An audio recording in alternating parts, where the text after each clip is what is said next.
একটা ফুলা সরকারি চাকরি পাইছে, দৌড়ায় তার বাপ মার কাছে কইতাছে যে আব্বা আম্মা আমি তো সরকারি চাকরি পাইছি, মাসে প্রায় 2-2.5 লাখ টাকা বেতন পাইম, দেখবা তোমরা ঋণ সহকারে আমি সুদ করে লাইম।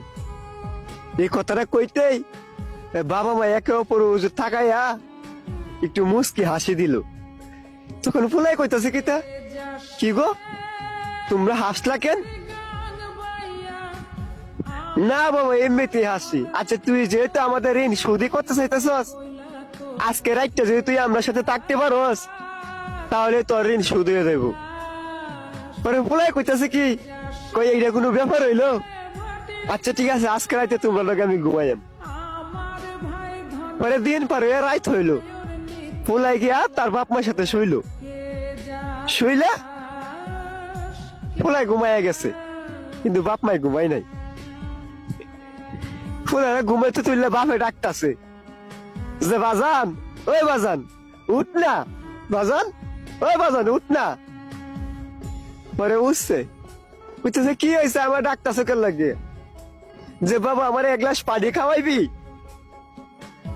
এইটা কইতে ফুলা কইতাছে কিতা, কই তুমি শোয়ার আগে 1 গ্লাস পানি লইয়া শুইতাল্লা না, 1 গ্লাস পানি লাগে আমার ডাউন লাগে। তখনও বাপে কিছু কইলো না, উইটা পানি নিয়ে খায়া লাইলো। আবার পোলা ঘুমাইয়া গেল। এর কিছুক্ষণ পরে দেয়া আবার ডাকতাছে ফুলারে, বাজান ওই বাজান উঠ না, আমি একটু টয়লেটে যাবো। ফুলাই কইতা তুমি কি আমার ঘুমাইতা দিতা না, আগে তো তুমি একলাই টয়লেটে যাইতা, এখন কেন আমারে লাগবো। আবারও বাবাই কিছু কইলো না, ফুলাই গিয়ে ঘুমাইয়া গেল। বাপে টয়লেট থেকে ঠিক চলে এলো। এর কিছুক্ষণ পরে দে আবার ফুলারা ডাকতাছে, বাজান ওই বাজান উঠ না, আমার পেটের মধ্যে খিদা লাগছে, দেখ না ফ্রিজের ভিতরে কিছু আছে নাকি। ফুলাই কইতেছে তুমি কে লয়ে লয়ে খাওগা, আমি ভাবতাম না তোমার দিতাম, আমি ঘুমাইতেছি একটু বাজাতে টাহকের লাগিয়া।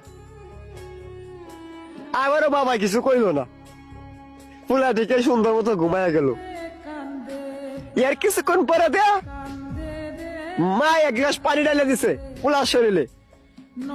ফুলা তো বিশাল রাগ পাইছে, উঠতে কইতাছে তোমরা কি চালাইছো, একবার বাপে কই টয়লেটে যাইবো, পানি খাইবো, পেটে খিদা লাগছে ভাত খাইবো, তোমরা কি আমার ঘুমাইতে দিতা না। ওরা আস্তে করে বাপে উঠিয়া ঘরের লাইটটা জ্বালায় দিছে।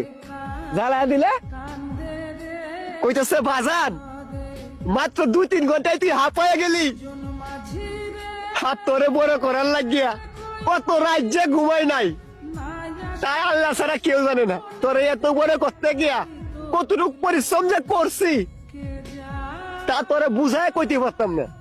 মাত্র 2-3 ঘন্টায় তুই হাঁপায়া গেছস। তুই ছোটবেলায় তোর মায়ের কোলে মুইতে দিতি, এই মাঘ মাসের শীতটার মধ্যে তোর মা ভিজা জায়গা থাকছে আর তোর এটি শুকনা জায়গার মধ্যে রাখছে। এই অর্ধেক খাইতে বেলা তোর পেটের মধ্যে ক্ষুধা লাগতো, কিন্তু তুই খাইতে চাইতি না। তোরে উড়ানো হাঁটতাম নিয়া বারিন্দার হাঁটতাম, হাঁটতে হাঁটতে ধরে খাওয়াইতাম। এই ফজরের আজানটা যখন পড়ে তখন সেরকম ভাবে ঘুমিয়ে ধরে, সেই টাইমে তুই কি করতি, পায়খানা করে দিতি। এই পায়খানা পরিষ্কার করে আবার তোরে লইয়া শুইতাম। একটা রাইতের মধ্যে কম করে হলো তুই 10 বার ঘুম থেকে উঠতি। তারপরেও একদিন বাবা তোর প্রতি বিরক্ত হই নাই, আর আজকে মাত্র 2-3 ঘন্টায় তুই হাঁপায়া গেলি। তখন আর ফুলার বুঝতে বাকি থাকে নাই।